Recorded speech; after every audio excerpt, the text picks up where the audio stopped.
Good evening, everyone. So today we'll be taking doubt from gravitation. Uh, I hope you have done the module.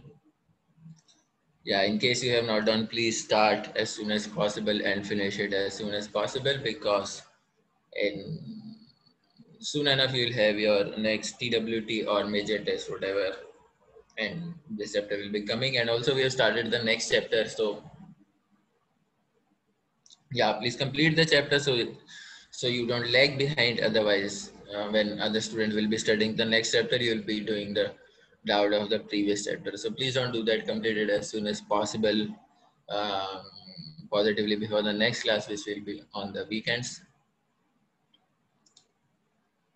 Yeah, so let me know any doubt that you may have uh, from module, or any doubt or any topic that you didn't understand from this topic.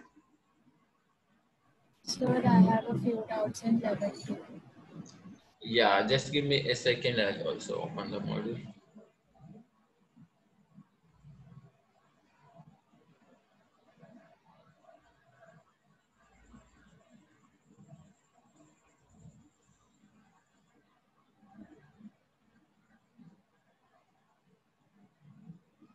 Okay, let's first take doubt from gravitation level 1. So in case you have any doubt from level 1, please ask.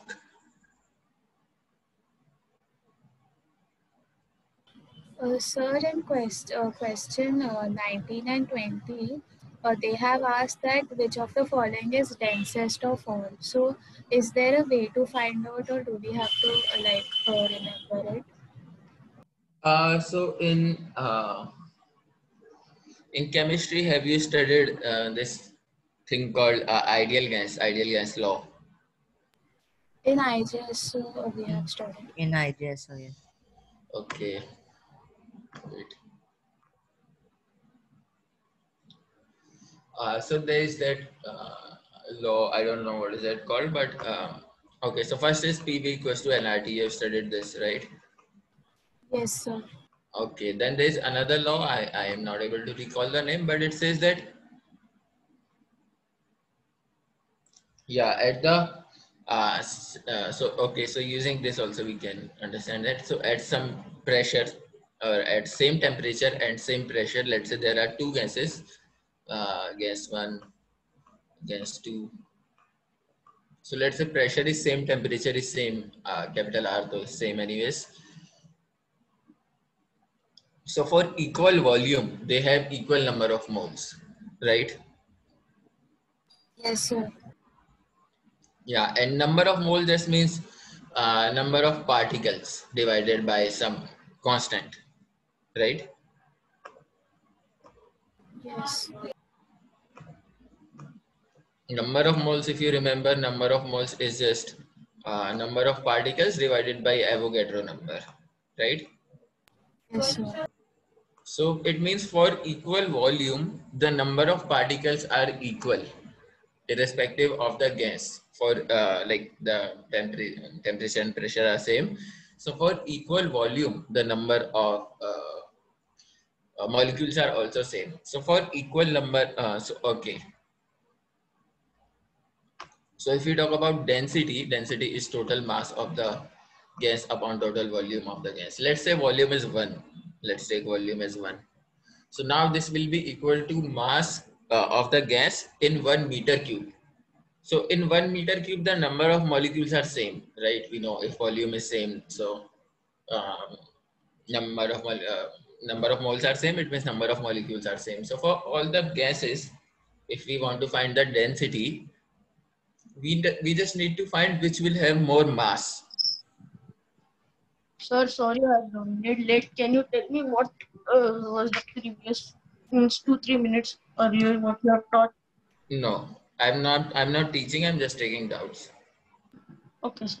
Okay, so here we just need to find the we just need to look at the total mass in a constant volume, and this total mass is just nothing but molar mass into number of molecules, right? So number of molecules are same, so it means whichever has the more molar mass, it will have the more total mass, and for equal volume it will have the more density. So we just need to know which of the four given gases has the more molar mass. So which has the more molar mass here? And sir, there is an option like air. So what do we have to take the molar mass for air? So air is just nitrogen, right? It is just N2 mostly. 80% is nitrogen. So you can take it as nitrogen. Okay, sir.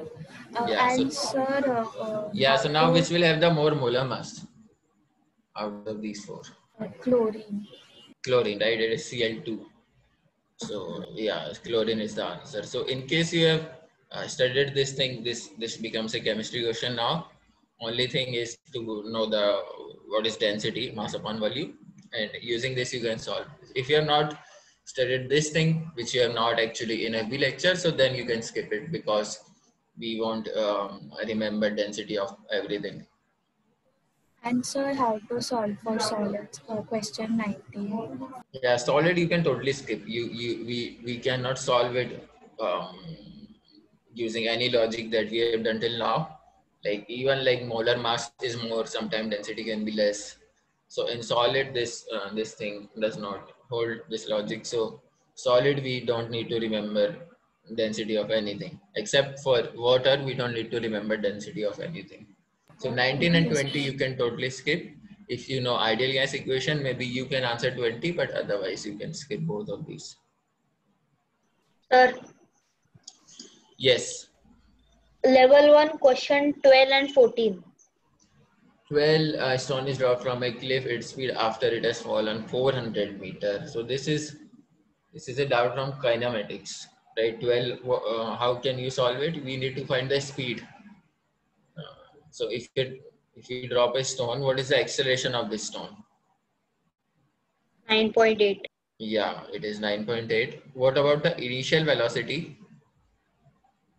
Sir, 0. 0, right? So you know everything. Just use the right formula. What is the displacement here? 400 meters. Yeah, and you need to find the basically final velocity. So which is the equation that you'll use? You need to find v here. Acceleration, you know. Displacement, you know. Initial velocity, you know. So what is the equation that you'll use? Third equation. V square minus U square is equal to 2as. Yeah, so you need to use v square equals to u square plus 2as because you know everything here. Except from v, you know everything. So just put the values, you'll get the answer. Sir, what you have wrote that it is 400 or 400 meters, no? Yeah, yeah.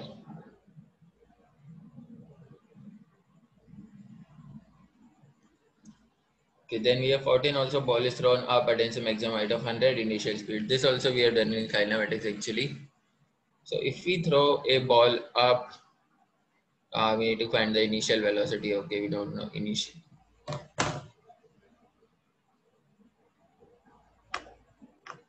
So let's say we throw this thing up, and what is the acceleration here? 9.8. 9. Yeah, basically it is downward, so we have to take care of the direction also later. And what is the and the maximum height is 100 meter. So what is the displacement? 100 meters. 100 meter, and the this is the maximum point. And at this maximum point, what is the final velocity? 0. 0. 0, right? So you know everything. So you need to find initial velocity. So which is the equation that you use here? Here you have to take acceleration as negative because acceleration is downward. So you have to take it as negative because we are taking upward direction as positive. Yeah, so we know acceleration, we know displacement, we know final velocity, which is the equation that you'll use here. Third equation. Third equation. Yeah, third equation. What is u square? U square is nothing but v square minus 2as. So just put in the values, you'll get the answer.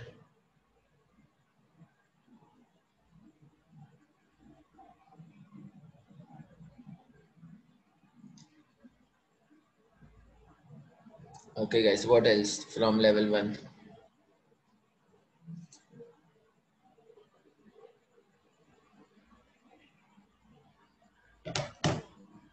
So level 2.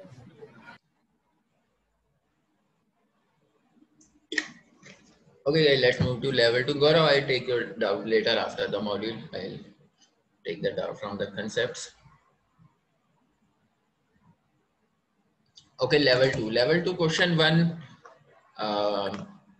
Sir, in question 1, I'm getting 2B, but in the answer gets B.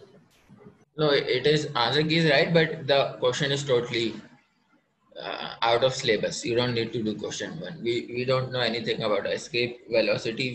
We can't even understand escape velocity without without understanding potential energy. So potential energy is the part of next chapter which we have started. So maybe after completing this chapter we can again come back to this question, but for now please skip it, as escape velocity is totally out of syllabus. Question 1 you can skip. Question 6 also. Okay, question 6 पे आते हैं अभी. Okay, Sir, question 4, I'm getting 1 upon T square.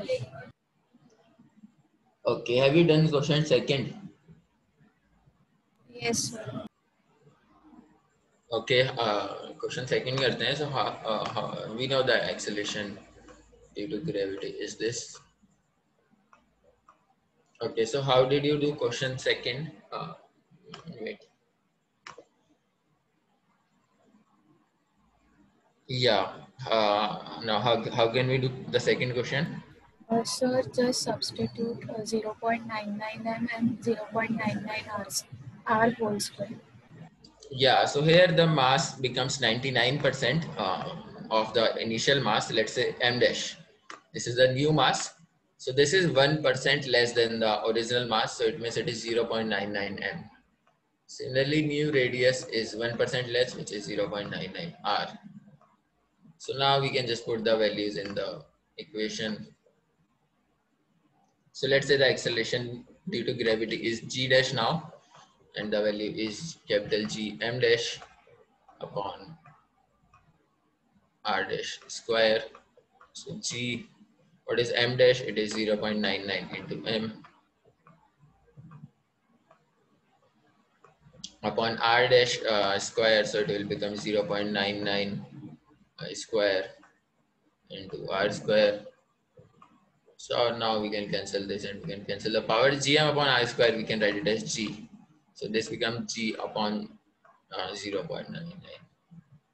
So now this is actually, if you solve it, so it is almost equal to 1.01 into g. So earlier it was g, now it is 1.01 into g. So clearly you can see it has increased by 1%. But actually that is an approximate answer, because 1 upon 0.99, it is approximately equals to 1.01, not exactly, approximately. So yeah, 1%, almost 1% we can say. Sir, this was the fifth question, na? Level 2. Second. Sir, so what is the final answer? 1% increase or decrease? Increase, obviously. Earlier it was g, now it is 1.01 g, so it is increasing. So, sir, final answer increased by 1%, right? Yeah. Yes, sir. Okay, thank you. Okay, let's do the third question.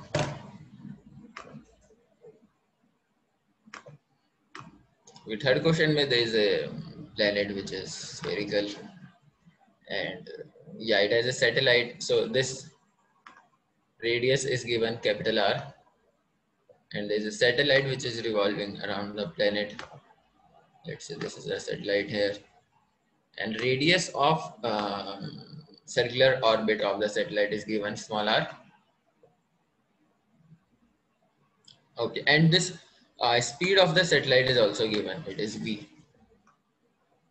Okay, and we need to find. Will we count the radius from the surface or from the center? Radius of what? Radius of the orbit. Yeah, from the center always. Okay, sir. Because this is, if you talk about the radius, this is the radius of circle, right? So radius of circle means from the center of circle. Okay, now if you talk about acceleration due to gravity at the surface, so acceleration due to gravity at the surface of a planet, we know the formula. It is gm upon r square. But here, the thing is, mass of the planet is not given. We don't know capital M. So this cannot be the answer. Capital M is not there in the question and in the option. What is given is the velocity, speed of the satellite and radius of the circular orbit. So what can we do here is, mv square upon r. yeah, we can write that gravitational force on the satellite, this is equal to mv square upon r, because mv square upon r is the, basically m is the mass of satellite and v square upon r is the acceleration of the satellite. So essentially we are just using Newton's second law, F equals to ma. So this is the force on the satellite equals to mass into acceleration of the satellite, v square upon r. This we have studied in uniform circular motion. If you remember that when a body is moving in a circular motion, the acceleration is v square upon r. Okay, now we can calculate capital G, capital M from here. So capital G, capital M, this becomes, Sir, we can multiply and divide by capital R square. yeah, that also we can do, or same thing actually we can, or just substitute the value here. So this will become v square r upon capital R square. So this is the third question. Okay, let's continue to the fourth question. So here, time of revolution, it's kinetic energy. We need to find the relation between kinetic energy and time period. Basically just the proportionality thing. So here, what is the formula of kinetic energy? Although we'll study it in detail in the ongoing chapter where power energy, but Half kinetic, mv square. yeah, we actually discussed the formula in first chapter in one of the question. So I hope you are all familiar with the formula. It is half mv square. Now we need to find the its relationship with the time period. So how can we do this? Where do we start? So we need to find the relation of v square with V square with t. t, right? So how can we do this? Here v can be written as 2 pi r upon t. Yeah, that is one way. So basically, we need to find the relation between v square and t. Half m to is constant mass of satellite, whatever planet, whatever is there, that is constant. Yeah, satellite. So mass is constant. So basically, we need to find the relation between v square and t. V square, I can write it is 2 pi r upon t. That is, uh, this is v square. So basically, this is r square upon t square, right? So from here, can I say that it is this? Can I write it like this?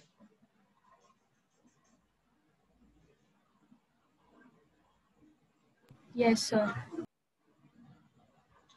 Yeah, Jovita. So this is the correct answer according to you. Yes, sir. This is also what you are getting. Yes, sir. In the answer key, it is given t raised to minus 2 upon 3. Yeah. So there's one mistake here that we are doing. Any idea? Can we take radius as constant?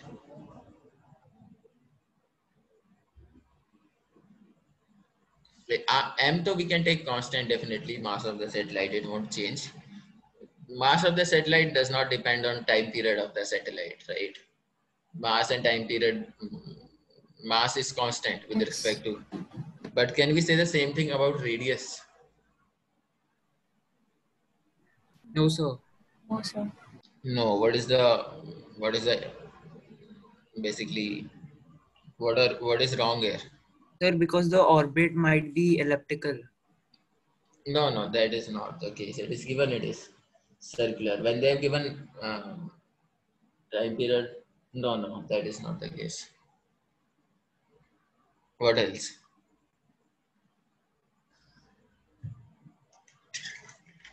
So we need to take t square is directly proportional to r cube.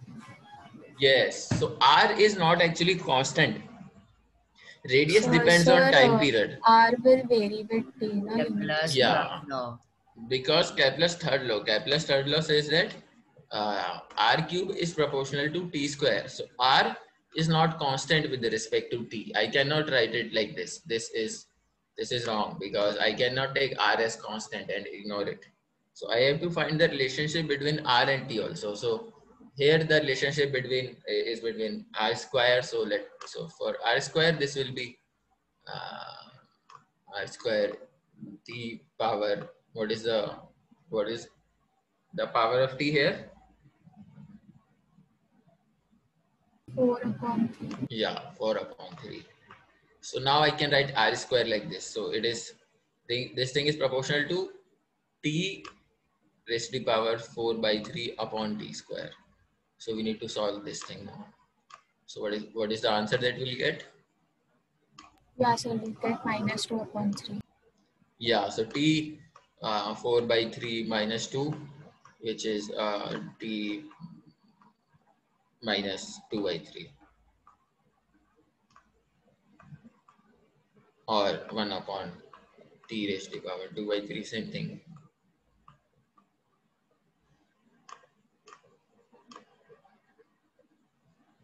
Yeah, so this is the answer.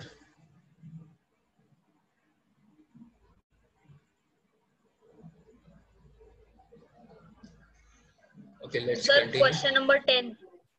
हाँ 10 पे आएंगे अभी धीरे धीरे. Now we are at fifth question.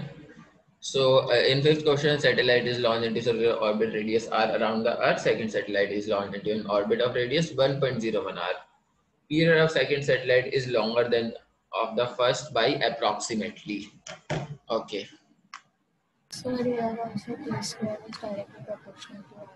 Yes. So here also we'll just use the Kepler's third law basically. So let's say this is the first satellite, and radius is given. Let's say it is small r, and time period is t. Time period is not given. Let's just say it is.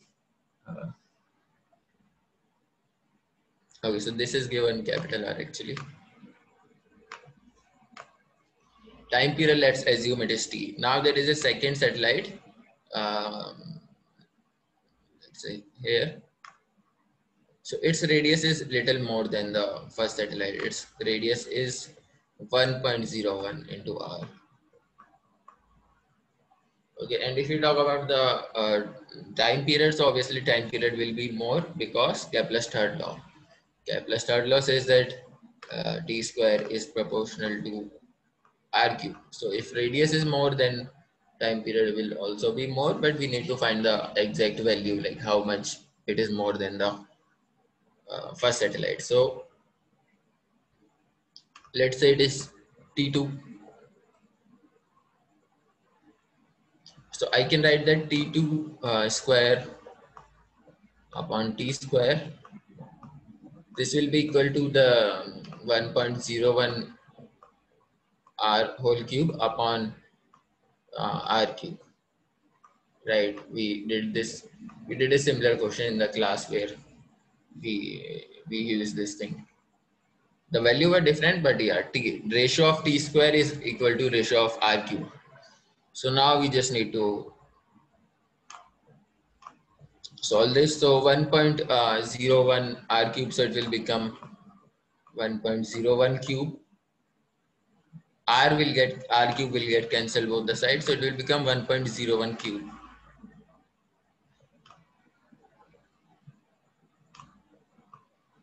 So T2, if you take under root both the side, it will become T into 1.01 power 3 by 2. Right? Sir, how will we calculate that? Yeah. How can we calculate this thing without using calculator, of course? Any idea?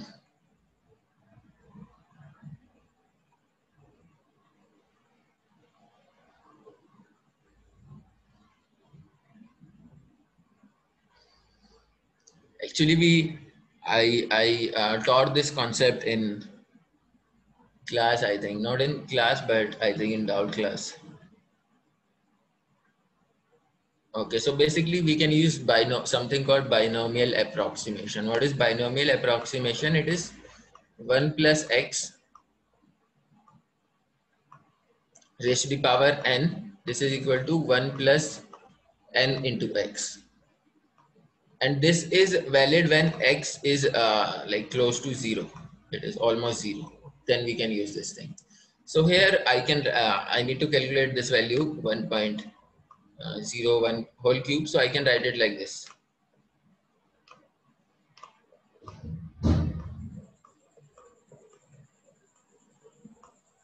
Sir, the 0.01 is not close to 0.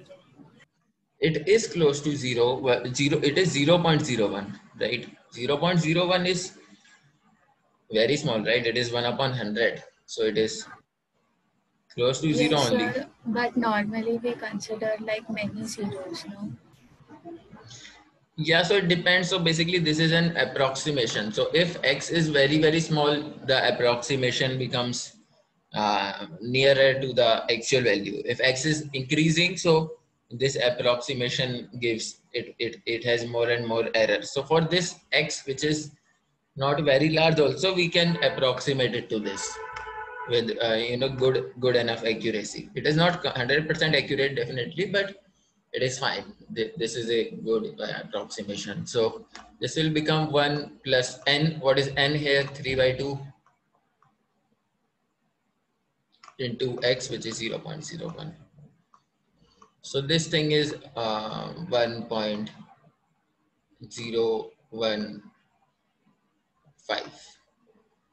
Right, so the time period becomes t2 becomes t 1.015 into t, right? So what is the increase in percentage here? 1.5%. Yeah, 1.5. Basically, if we want to find the increase in percentage, we need to do this delta t upon t into 100. So delta t will be 0.015 t upon t into 100. So 0.015 into 100 will be 1.5.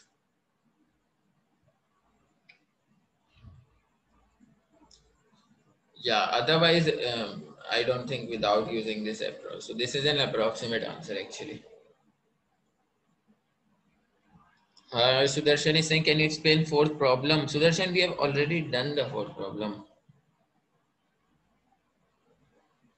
Yeah, just message me. I'll send you the recording. You can go through the recording in which we have solved the fourth problem where we have just used the formula of kinetic energy and we have related it with time.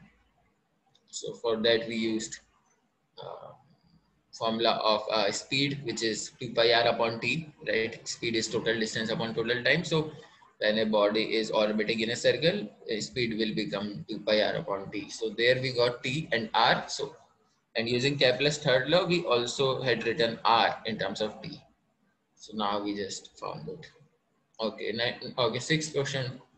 Let's come to sixth question. So sixth question is also out of the syllabus. Please skip it. It is not part of the syllabus because actually it is asking. So there's something called angular momentum in circular motion, angular momentum, angular velocity, all of that you will study in 10th class, where there will be a chapter, complete chapter on circular motion. Here we don't have. Here we just touch the topic very briefly, so we don't need to go into very much detail. So this question is actually about angular momentum. So we can skip it, but I'll just give you an idea.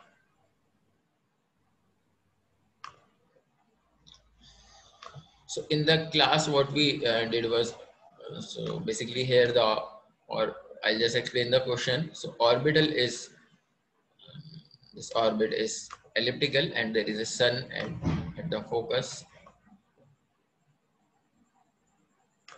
And if the distance was, let's say, Yeah, in the question it is given if the distance is small r, the velocity is small v. What is the distance is capital R? What is the velocity here? This we need to find. So Sir, is capital V greater than small v or vice versa? yeah, it will be, no wait, it will be less than small v. So when it is further, it moves slower. And some people, what they do is they might do this mistake that in circular motion, what we did was we calculated v equals to root gm by r, if you remember. So here they may use this Sir, but here it equation. is not circular. Yeah, this is for circular motion, and when the like radius of orbit is fixed, and here that is not the case. Here the radius is changing and it is elliptical, so I cannot write velocity as this thing. And sir, I did not understand the logic that small p is greater than the capital V. Yes, actually that can be understood using Kepler's second law. Actually this, so here in 10th class you will study this quantity called angular momentum denoted by L. The value is mvr, and this thing is constant. And using this, we can find the answer, but we don't yet know what is angular momentum, why it is constant, all of that. But actually this equation, this is actually the mathematical equation of Kepler's second law. Kepler's second law says something about area. So now if you look at the area here, okay, so when like the planet is far away,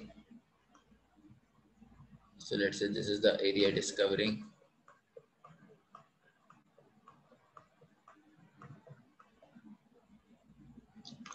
And when planet is nearer, let's say, so in same time it will cover equal area. So let's say this is the area. So as you can see, the here the planet is going from,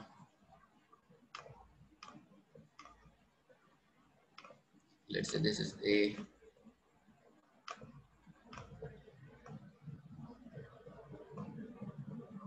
this is C, this is D. So time taken going from A to B and C to D is same. So yeah, the velocity should increase here from C to D. So only then the area will remain same. If the velocity is also same, then area will not be able to remain same. Yes, sir. Right? Because if you talk about area, let's say for this angle, so if the angle is theta, if we talk about the area of this thing, of this whatever is arc,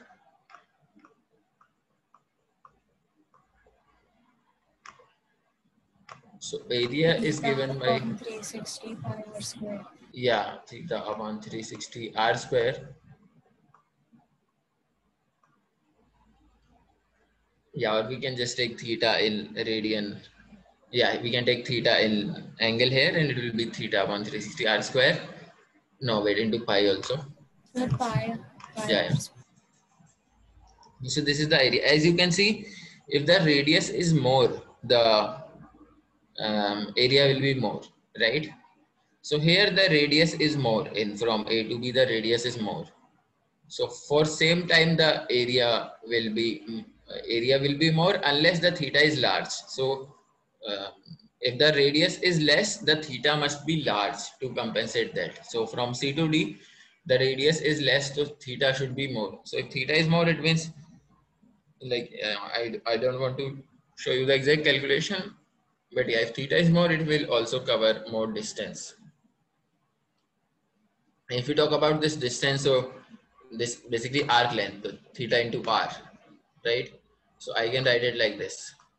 Theta into r is the distance. So let me write it like, let's say theta into r. Uh,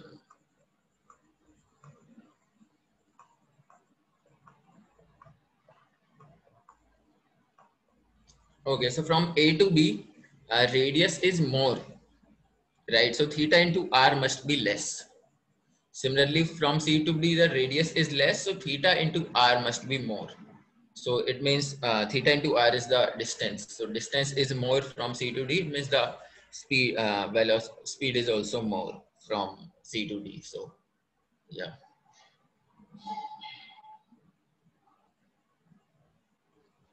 Yeah, so for now, just you can understand that when the planets, when they are in elliptical orbit and when they are closer to the sun, their speed is more. When they are far, then their speed is less. And what is the exact value of speed in both cases, and that we don't need to worry about. So yeah, basically just skip this question for now. Sir, and I had doubt in first question. What was escape velocity and the answer? I didn't understand. Yeah, I didn't explain it. I said it was out of syllabus. You can skip that Sir. question. Sir, is seventh also out of syllabus? Not really. Okay, so in seventh question, there is a satellite which is revolving in a circle and radius is given. Okay, let's say this is the Earth here and this radius is given. What is the radius? Uh,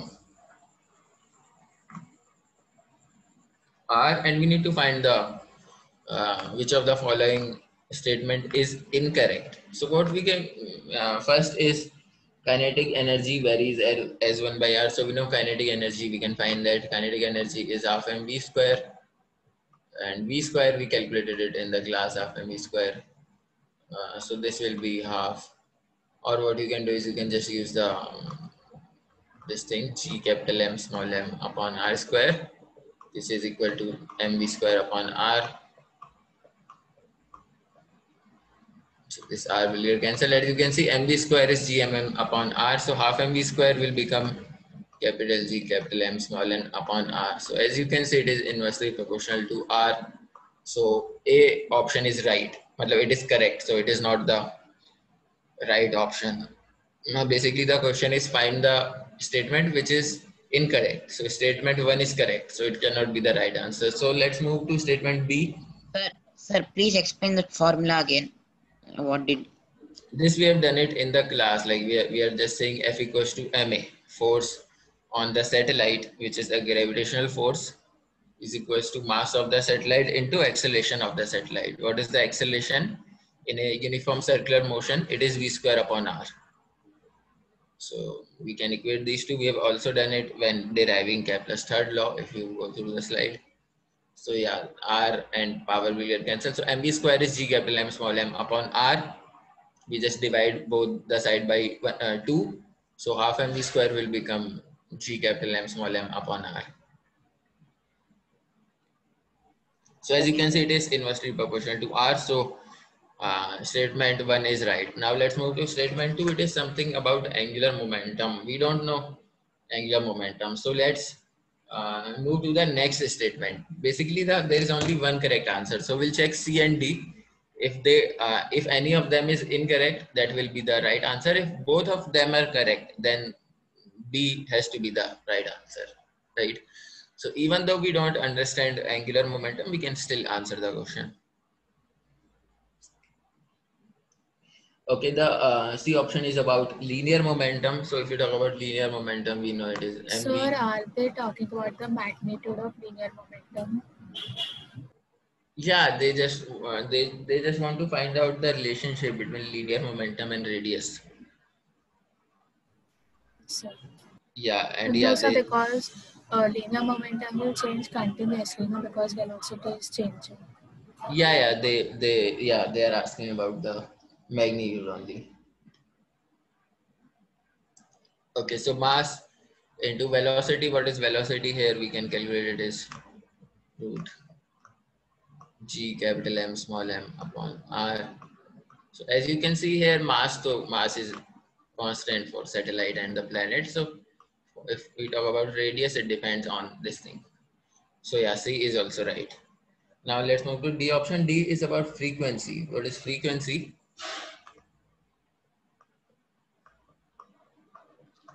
Frequency is 1 upon time, right? This is the, yeah, this is frequency 1 upon time. And we know from Kepler's third law, T square is proportional to R cube. So it means T is proportional to R raised to the power 3 by 2. So from here, I can write that frequency, basically I'll take -1 also here, both the sides, so it will become -1. So frequency is 1 upon time period, so it is T raised to the power -1. So this is proportional to R raised to the power -3 by 2. So D is also So, correct.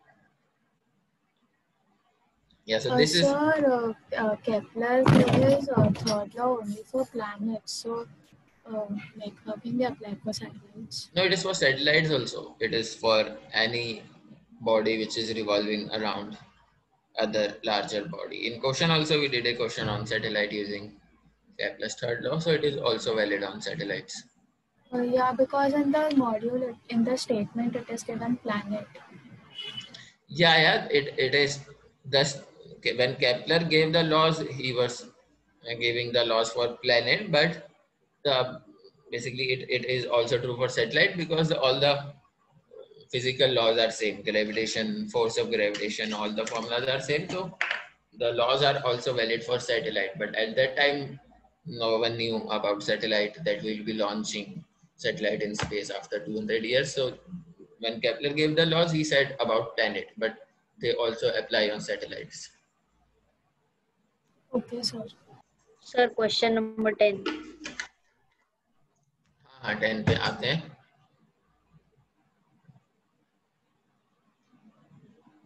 Okay, 8th we have done it in the class. I don't think I need to answer 8th. Just go to the slide. 8th is done, except the value is different. Here they have given 63 Newton. In the class, the value was 90 Newton. Everything else is same. Okay, 10th पे आते हैं. There is a stone of relative density K leaves from rest on the surface of lake. Viscous forces are ignored. We need to find the acceleration of the stone. Okay.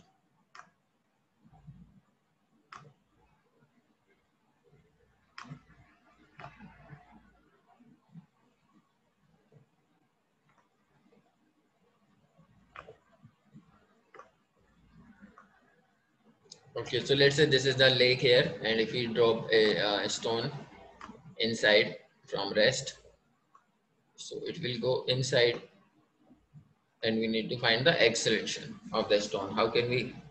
So this is, wait, that looks different than what I mean. Sir, the system is accelerating. Yeah, the stone. No, we are talking about 10th question. Okay, sir. Yeah, so if you talk about stone, it will be there will be some acceleration. If you talk about forces on the stone, so there are two forces. First is, of course, obviously the weight of the stone, which is mg, and second is the buoyancy force.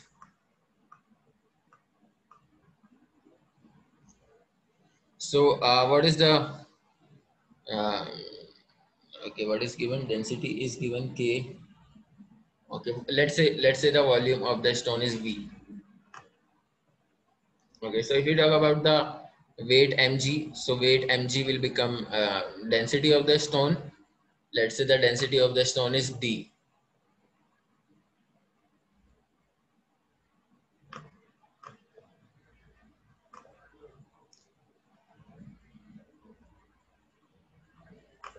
Yeah, so let's say density is also given. It is capital D. So if you talk about the mass of the stone, it will become density of the stone into volume of the stone into g.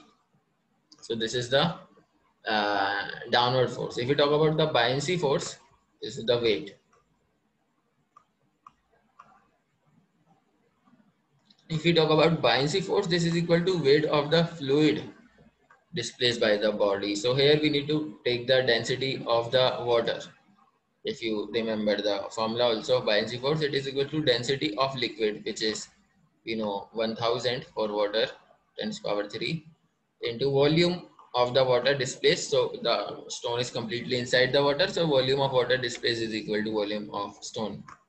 So into V into G. So if we talk about the downward force, so downward force is mg, upward force is m, upward force is buoyancy force. So if we talk about the net force, downward net force, this will be mg minus buoyancy force, right? Because buoyancy force is upward, so we can take it as, if we take downward direction as positive, buoyancy force will become negative. So this is the net force which is downward. So as you can see, V into G is common, and this will become okay. One more thing is given, relative density is given in the question, right? Relative density of this stone is K. So what will be the density? We know that relative density is density upon density of water. So it will be K into density of water, which is 1000. So this is the density of stone actually. So we can just replace density with K into 10 to the power 3. So this will become K into 10 to the power 3 minus 10 raised to the power 3. 10 raised to the power 3 also we can take common. So it will become 10 raised to the power 3 into V into G brackets K minus 1. So this is the force. We need to find the acceleration. So I'll just divide it by the mass of the stone and I'll get the acceleration here. So acceleration is force upon mass. What is the force?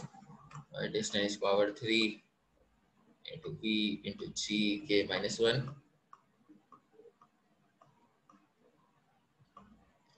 Upon mass of the stone, so again I'll use the formula, mass equals to density into volume. So density of the stone is K into 10 raised to the power 3 into volume of the stone, which is V. So now cancel and V also get cancelled, and we get G K minus 1 upon K. That is the answer. Sir, I solved with other method. Yeah, so C option. C is, if we divide by the K, so it is G. Sir, can you please tell if my method is correct? Yeah. Sir, I wrote buoyancy force as density of water into volume of solid into G.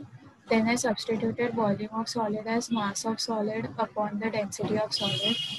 Then density of water upon density of solid I substituted as 1 upon K. And I got mg upon K. Then mg minus mg upon K is equal to ma. And then I got, Yeah, so that is same thing actually. It's just that you're doing it in less steps, because here only what you are doing is you are taking density as K into 10 to the power 3, or not even 10 to the power 3, but let's say density of liquid dl, and this is also dl. So here we can clearly see that if we just look at these equations, so I can write that. Let me just remove it.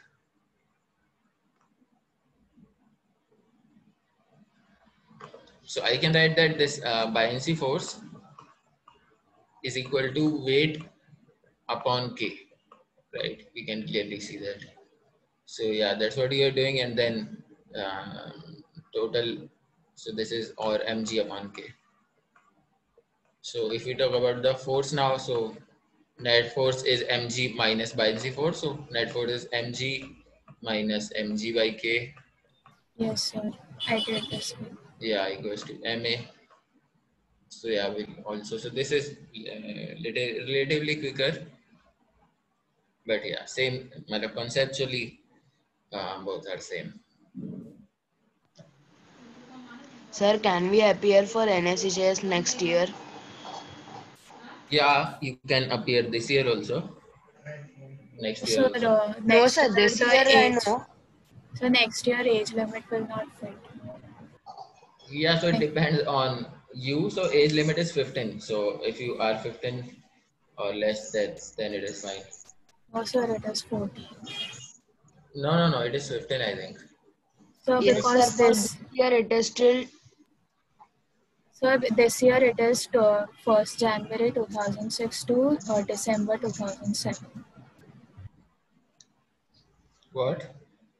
This year the age limit is January 2006 to December 2007. You should be born between this period. Okay. Yeah, but the forms will be filled like in the end of 2020, right? So you can be like at most you have to be less than 15. Like if you are born on, let's say, 1st January 2016, then on 1st January 2021 you will be 15, but you will be still be able to fill the form if the forms are filled after January. Or Yes, sir. yeah, so basically you should be less than 15 because 2020 is also included. So yeah, basically you should be less than 15 at the time of filling the form, and which are mostly filled in November or December. So yeah, in that case, if you are in 10th, it is fine.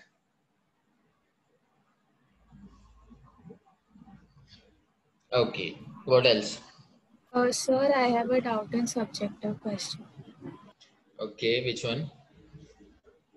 Sir, what is weightlessness in space? Weightlessness in? Space.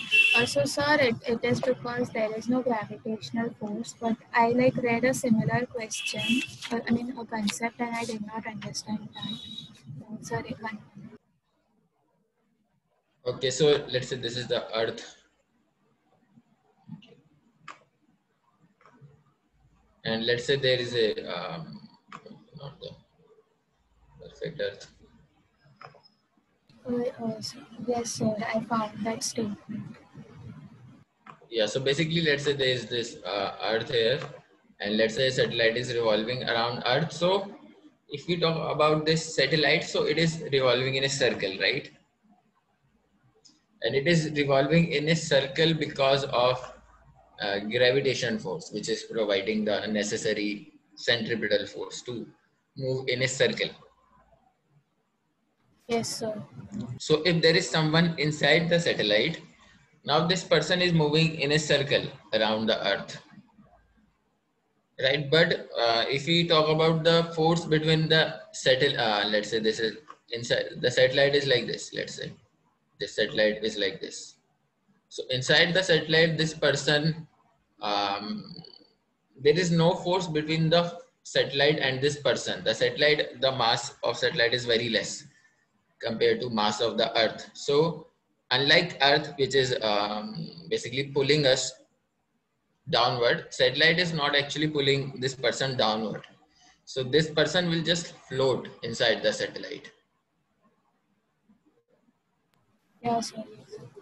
Yeah, so that is weightlessness. If we put a weighing machine here, like on the floor of the satellite, if we put a weighing machine, and if the person is standing here, the weighing machine will show that the weight is 0, because actually the person is floating. He is not putting any force on the weighing machine. He's just floating. So that is weightlessness.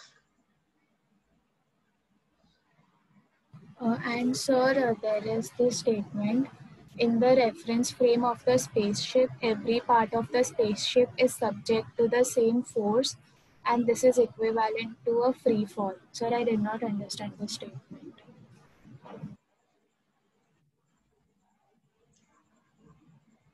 Can you repeat the statement? In the reference frame of the spaceship, every part of the spaceship is subject to the same force, and this is equivalent to a free fall.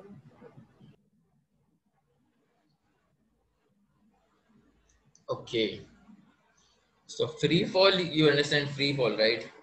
Yes, sir, when only gravity is acting. Yeah. So basically, if you talk about the satellite, so satellite is basically revolving around Earth, right? So this is also like free fall only. The satellite is getting accelerated towards the center of the Earth, but because of its initial velocity, it is not falling downward, It is just revolving, but it has an acceleration which is towards the center of the earth. So when like you are inside the satellite, it feels like you are like when you are in free fall, like let's say you are in free fall. Yeah, so this is actually a thought experiment which Einstein proposed. So he said, let's take two cases. First is let's take a lift. Okay, let's say we are inside the lift, and let's say this lift is falling on the surface of the earth. Okay, and you are inside the satellite, and let's say there is no air on this planet, there is no air, so you will fall.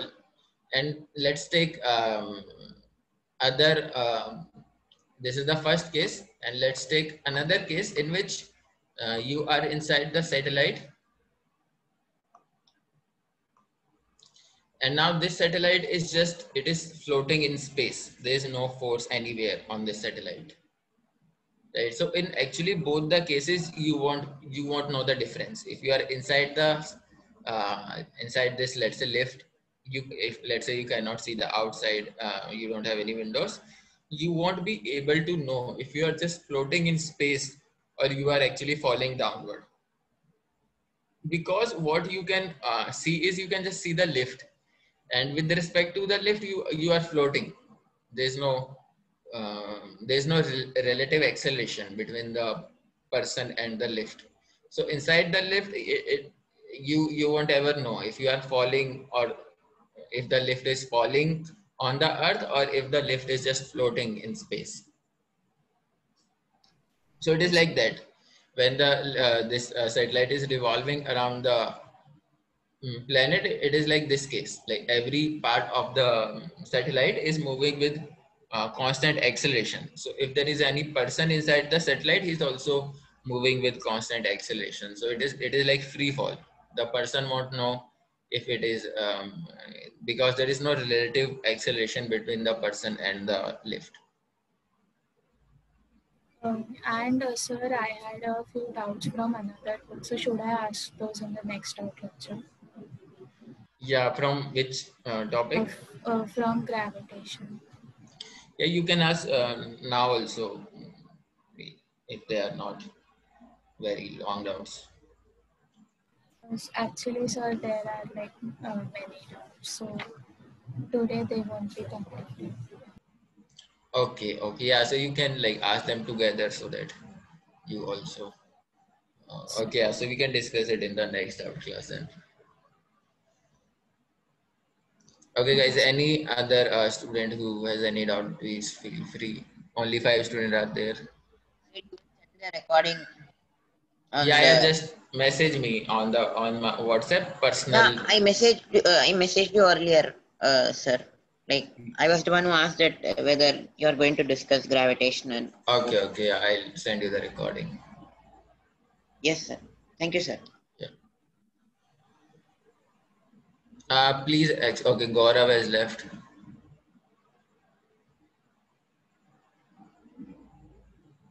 Okay, guys. So let's end the class then. Bye, everyone. Thank you. Bye, sir. Bye, Bye, sir. sir.